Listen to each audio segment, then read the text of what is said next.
Depois, a pobreza de Belém, do nascimento pobre, em situação de aperto, precária, somente remediada pela espontânea simplicidade dos pastores e pela admirável história que narra. Contaram o que lhes fora dito a respeito do menino. Veja, aquele nascimento tão pobre, não é? Chegam os pastores com uma história. Interessante que, veja, Deus diz a Nossa Senhora que o menino será filho do Altíssimo, será ungido e mais nada. Outros vão falando do menino. Nossa Senhora vai montando um quadro, um mosaico. Como a gente vai montando o mosaico da vontade de Deus na nossa vida? Pouco a pouco. Nosso Senhor não mostra tudo no começo. Primeiro Ele diz, se jogue, dê o passo que eu lhe mostro. A gente diz, não, mostre primeiro que eu dou depois. Não, primeiro você dá. Se tu creres, verás a glória de Deus. Primeiro crê, primeiro abandona-te. Maria, contudo, conservava cuidadosamente esses acontecimentos e os meditava em seu coração. A Virgem vai peregrinando na fé, acostumando-se a caminhar diante do Senhor Deus, que nos conduz por caminhos tão misteriosos. Se nosso Senhor cresceu em sabedoria e graça, quanto mais a Virgem Maria. Não é um jogo de carta marcada. Ela tem de peregrinar. Crer não é compreender tudo, meus irmãos. Eu já disse tanto essa frase aqui. Crer exige ir se entregando, despojando-se de si próprio, de seus planos, desses modos, dos modos e expectativas nossas. Deus, antes de nos consolar, nos desola. Deus não é um Deus que responde às nossas perguntas. Não responde. Ele muda o nosso modo de perguntar.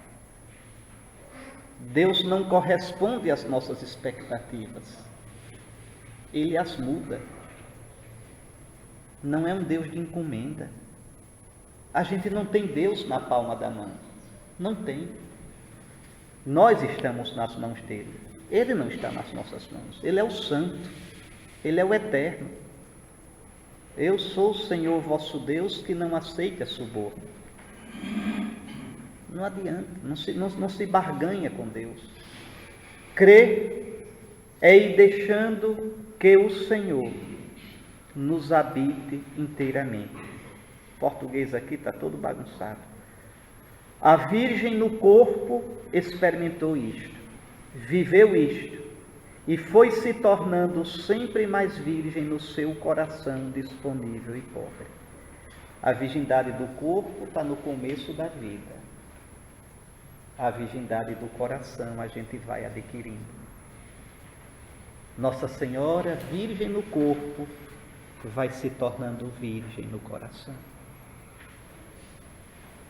Quanto mais o coração vai se unificando no Senhor, mais é um coração virginal.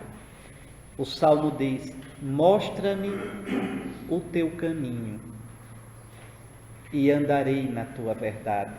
Dá-me um coração simples, que tema o teu santo nome. Porque nosso coração é quebrado, quer mil coisas. Quero ser pobre, mas quero acumular ou dinheiro, ou vontade, ou espaço, ou poder, ou prestígio, ou afeto. Veja, quero ser santo, mas não quero perder a vida. Quero Deus, mas quero a mim mesmo. Nós somos assim. São Bento, citando os provérbios, diz, afasta-te das tuas vontades, no plural, para encontrar a vontade, no singular, de Deus. A Virgem vai se tornando virgem no coração. Um coração totalmente pobre. 40 dias depois da noite de Belém, a palavra tão misteriosa, tão dolorosa do velho Simeão. Imagine o aperto no coração de Nossa Senhora. O que significa a palavra desse homem desconhecido? Aquele menino seria sinal de contradição. Sua paz seria inquieta, desinstalaria, provocaria divisões e conflitos. E ela mesma, a mãe, estaria envolvida em toda esta dolorosa realidade. A ti uma espada traspassará tua alma.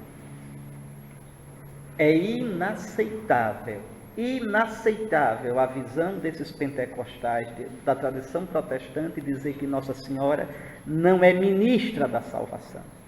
Está aqui.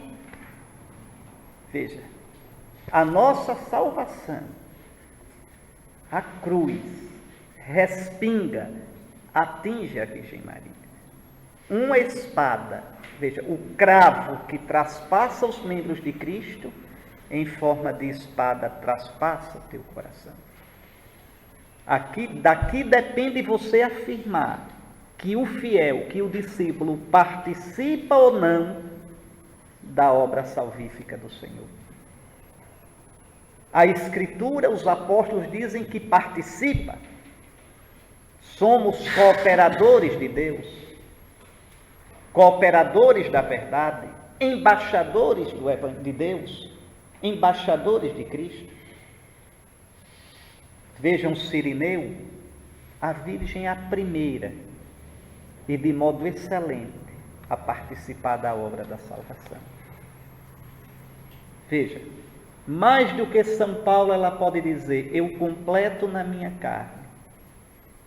Veja, o que faltou dos padecimentos de Cristo em benefício do seu corpo, que é a igreja. Começa cedo. Começa cedo. Ela não será poupada. Ela estará implicada pessoalmente na missão daquele menino vindo do Deus Santo de Israel. Mais uma vez, a Virgem silencia. Nossa Senhora é um poço de silêncio, um poço de acolhimento. Veja, de mistério. Acolhe, cala-se, sofre, espera no Senhor.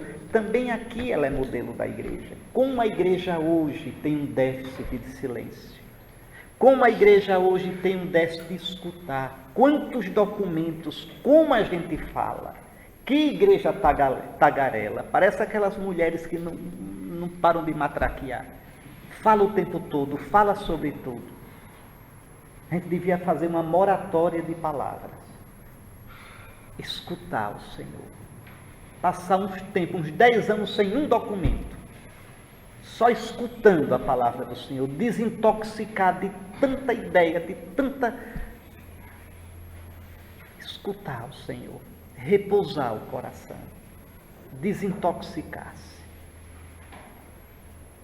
Aí sim sairia de nossa boca palavras que iluminariam o mundo. De verdade. Veja, Deus de Israel, bendito sejas tu pelos teus desígnios, bendito sejas tu nos teus caminhos a nosso respeito, por tudo quanto fizeres no nosso incerto futuro, nós te damos graças, pois sabemos com a certeza da fé, que nossa pobre vida estará sempre em tuas mãos benditas. Certamente assim Maria se colocou diante daquele anúncio de Simeão. Depois ainda a tremenda angústia da fuga para o Egito. Como pode? Que coisa escandalosa. Por causa daquele menino, inocentes crianças perderam a vida de modo crudelíssimo. Por quê? Onde estava Deus em tudo isto? Por que o Senhor age assim? Por que permitia? Por que não quis salvar os inocentes de Belém? Como agora, Brumadinho, já falei para vocês umas 3 vezes nisso. Veja, tudo é silêncio de Deus. Por que, Senhor? Só na fé a gente pode digerir. Só na fé, chorando, sofrendo, a gente pode, no fim de tudo, dizer amém, Senhor. Que não é um amém de conformismo, mas é o amém doloroso da obediência da fé, como os profetas, como Jesus na cruz. Pois bem, a Virgem cala-se, acolhe, medita, procura compreender, peregrina na densa e fria penumbra da fé. Quanto mistério, quanta dor. Pense-se ainda na dura vida de exilados políticos da Sagrada Família, a vida num país estrangeiro, a solidão, o medo, as apreensões de quem vive escondido, a saudade de Sião.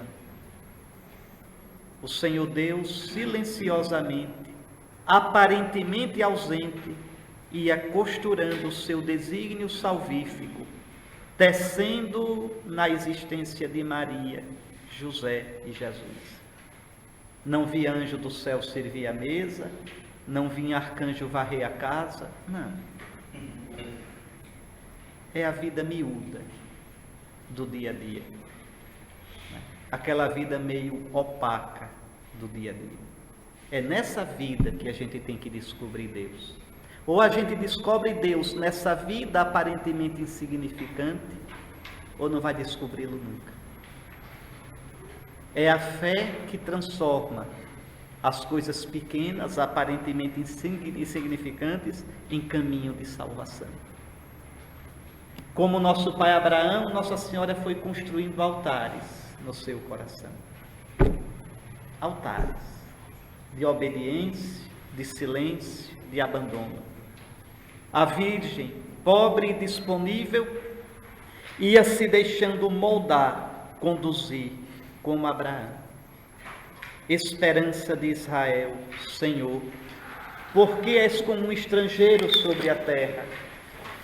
Já li essa citação durante o retiro. Como um viajante que só passa uma noite. Porque és como um homem consternado, como um guerreiro que não pode salvar. Porque és tão ausente, Senhor, tão misterioso, mas Tu estás em nosso meio, Senhor, e Teu nome é invocado sobre nós. Não nos abandones. Maria viveu isso.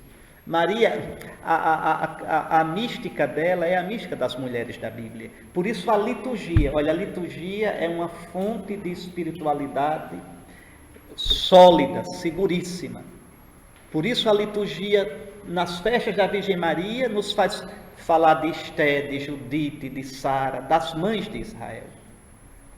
Porque elas prefiguram a Virgem Maria. No plano de Deus, elas prefiguram a Virgem, filha de Sião. Então, a gente, para entender a Virgem, tem que olhar essas mulheres, porque nelas, no exemplo delas, a Virgem bebeu. O próprio nome da Virgem é uma homenagem à irmã de Moisés. É uma homenagem à irmã de Moisés. Ainda na infância, a misteriosa perícope da subida ao templo de Jerusalém com o menino Jesus. O filho fica no templo, no meio dos doutores. Seus pais procuram-no angustiados por 3 dias.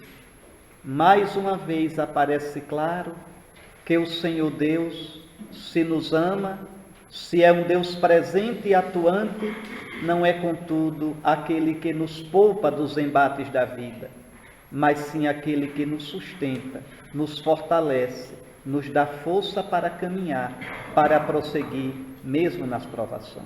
Nosso Senhor não poupa Maria. Imagine 3 dias procurando esse menino. E não tem um anjo dizendo, olha, você vai encontrá-la, coragem, mais um pouquinho. Não, é o silêncio de Deus. O silêncio daqueles que apavoram a gente. Quanto a Virgem deve ter rezado, quanto deve ter se angustiado, chorado. E quando encontram Jesus, a Virgem, de modo tão humano, tão materno, desafoga toda a sua apreensão com palavras tão espontâneas. Meu filho, por que agiste assim conosco? Olha que teu pai e eu, aflitos, te procurávamos.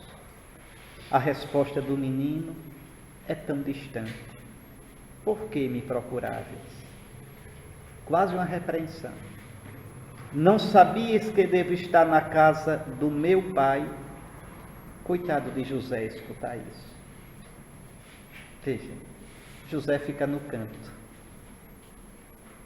Jesus quase diz, não, meu compromisso é com outro. Veja, o filho da virgem tem outra prioridade, tem outro amor. Seu compromisso não é com seus pais. Maria e José vão perdendo aquele menino, filho tão deles e tão distante deles, tão livre, tão misterioso. Que nasce da carne, é carne. É preciso nascer do Espírito de Deus. Veja, é preciso passar do homem terreno para o homem celeste, do homem psíquico para o homem pneumático. Eles não compreenderam a palavra que ele lhes dissera. Não compreenderam mesmo. Doeu e eles não compreenderam. E agora? Tem que digerir na fé, como a gente. A digestão a gente faz na fé, meditando, voltando àquilo. Ontem eu estava meditando no profeta Jeremias e ele acusava, no capítulo 2 ele acusa Israel. Veja, Israel não perguntou por mim. Israel não perguntou onde está o Senhor. Ou seja, Israel não brigou comigo. Jó brigou com Deus. Onde estás? Por que não falas? Por que não me respondes? Crer é brigar com nosso Senhor a vida toda, é uma guerra. E a maior felicidade é quando Ele fere a gente e nos vence. Porque quando Ele vence, nos salva. Nos salva, como Jacó. É isso. Veja a virgem aqui. Veja a virgem. Não entendeu, coitada, nem ela nem José. O resto é humilde e paciente silêncio. O longo período aparentemente insignificante e rotineiro em Nazaré. Desceu então com eles para Nazaré. Era-lhe submisso. Sua mãe, porém, guardava a lembrança de todos estes fatos em seu coração. Quantas vezes Nossa Senhora não deve ter perguntado: Senhor, o que vai ser desse menino? Senhor, quem é esse menino? Quem é? Qual o destino desse menino? Perguntas, perguntas. E o silêncio de Deus.